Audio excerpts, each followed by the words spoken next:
The new 2022 Hyundai Santa Cruz is a pickup truck. Its smaller proportions and unibody construction just mean it's no full-size tow rig. Instead, think of the first Hyundai pickup as an alternative to the also-unibody Honda Ridgeline, which too features a one-size-fits-all crew cab, short bed body style. The Santa Cruz certainly looks more distinct than the Honda or any other midsize truck, for that matter, with its interesting face and creased sheet metal. Its interior also appears to be snazzier than its classmates, but the lack of physical controls, knobs and buttons, for the infotainment and HVAC systems, as well as what appears to be a small back seat, are question marks. Still, the 2022 Santa Cruz is a more functional twist on the tired crossover formula, and that open box on its butt means it qualifies as a pickup truck.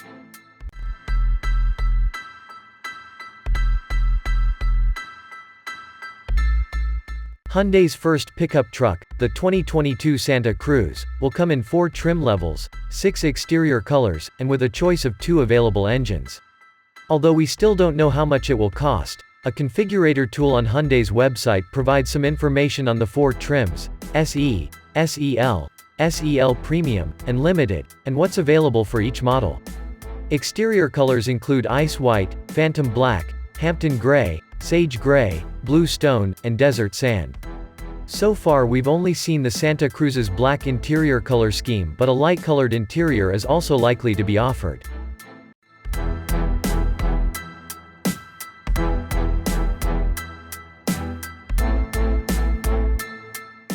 The Santa Cruz comes with 2 different powertrain choices. The standard setup is a 2.5-liter 4-cylinder that should make more than 190 horsepower and 180 pound-feet of torque. The upgraded engine is a turbocharged 2.5-liter 4 with more than 275 horses and 310 pound-feet. Both mate to 8-speed automatics, but the turbo option partners with the dual-clutch variety. All-wheel drive is also offered with both 4 cylinders. The Santa Cruz is shorter and lower than its segment rivals, which, in theory, means it should be easier to maneuver. Hyundai also says its midsize pickup is available with 18 or 20-inch wheels. The smaller dishes are said to offer taller sidewalls that are better suited for tackling rugged terrain.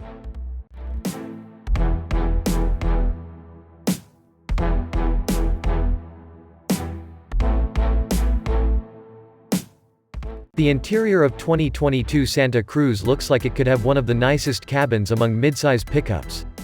Hyundai has made a habit of building vehicles with attractive materials and desirable modern features that would look right in costlier vehicles.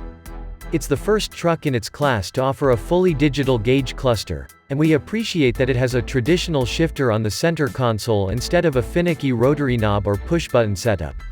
While we know the Santa Cruz is only available with a 4-door crew cab, we don't know its exact interior dimensions, so we can't say how its passenger space compares with rivals. However, the fact that its wheelbase is about 7 inches shorter than the Ridgeline suggests its back seat might not be particularly roomy. Likewise, its cargo bed looks to be one of the shortest in the segment at about 4 feet long. At least it has a lockable tonneau cover and a useful in-bed trunk that's similar to what the Honda offers.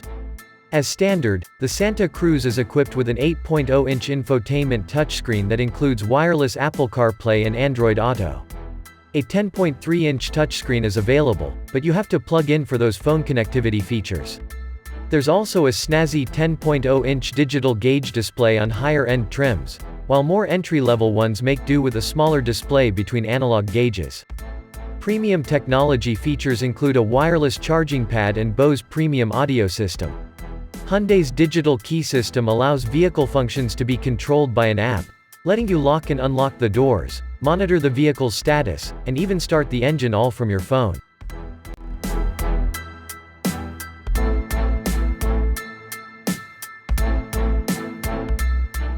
However, we think the company's decision to omit any physical controls is a misstep. Along with wireless device charging, the Santa Cruz offers wireless pairing for both Apple CarPlay and Android Auto. Those who want an upgraded stereo can opt for the 8-speaker Bose sound system. With Hyundai's BlueLink services, which are provided free of charge for 3 years, users can start the truck, lock and unlock doors, and more remotely via the internet, myriad apps, and even Amazon Alexa. The Santa Cruz offers an array of driver assistance technology, including a standard driver attention warning and optional adaptive cruise control. For more information about the Santa Cruz's crash test results, visit the National Highway Traffic Safety Administration (NHTSA) and Insurance Institute for Highway Safety (IIHS) websites.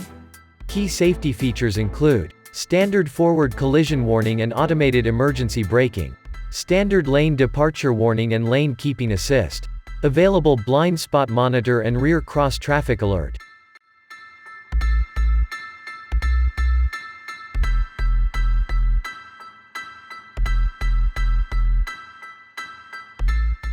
Controlling the movement of the wheels is a strut suspension in front and a multi-link design in the rear, giving the truck a fully independent suspension like the Ridgeline.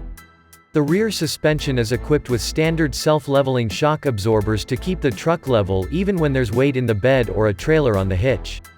We say, nearly identical, to the Tucson's interior because the back seat is substantially different.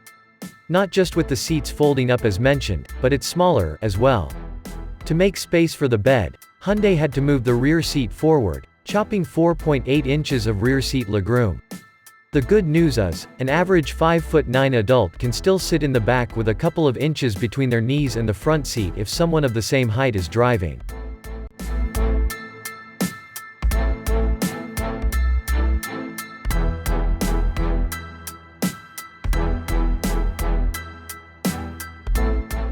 The 118.3-inch wheelbase allows for rear seat passengers to have decent legroom, even when seated behind rather tall drivers. With the driver's seat adjusted to accommodate a 6-foot-tall driver, a similarly sized passenger behind them wouldn't feel like they were stuffed into economy airline seating.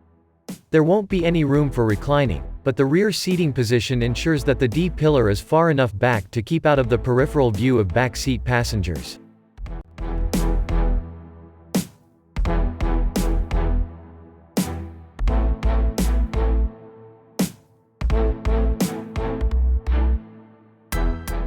Although the unibody Santa Cruz isn't able to tow as much as its body-on-frame rivals such as the Jeep Gladiator and Toyota Tacoma, it can pull just as much as the only other unibody in this class, the Ridgeline. Both trucks are capped at a 5,000-pound towing capacity, but that's with the Hyundai's more powerful turbocharged engine. The standard 2.5-liter four-cylinder is only rated to tug up to 3,500 pounds.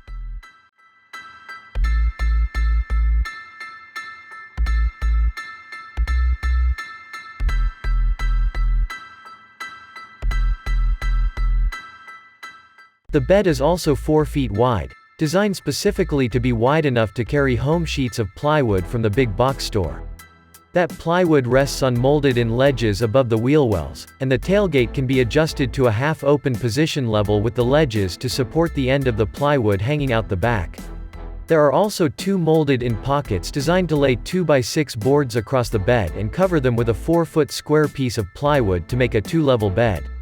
The tailgate can be adjusted or removed without tools, is lockable, has a soft open and soft close feature, and can be opened with the key fob. The bed does have its limit though. Maximum payload capacity is just over 1,700 pounds, according to Hyundai spokespeople, and just over 600 pounds in the bed. Payload is the amount of weight a vehicle can carry, determined by subtracting the curb weight from the gross vehicle weight rating, and includes both people and cargo. The bed is made of composite sheeting, as in the Ridgeline, rather than metal, and it gets the usual array of tie-downs. 4 D-rings and 2 cleats can hold 440 pounds each, and an optional rail system adds movable cleats that can hold 250 pounds each.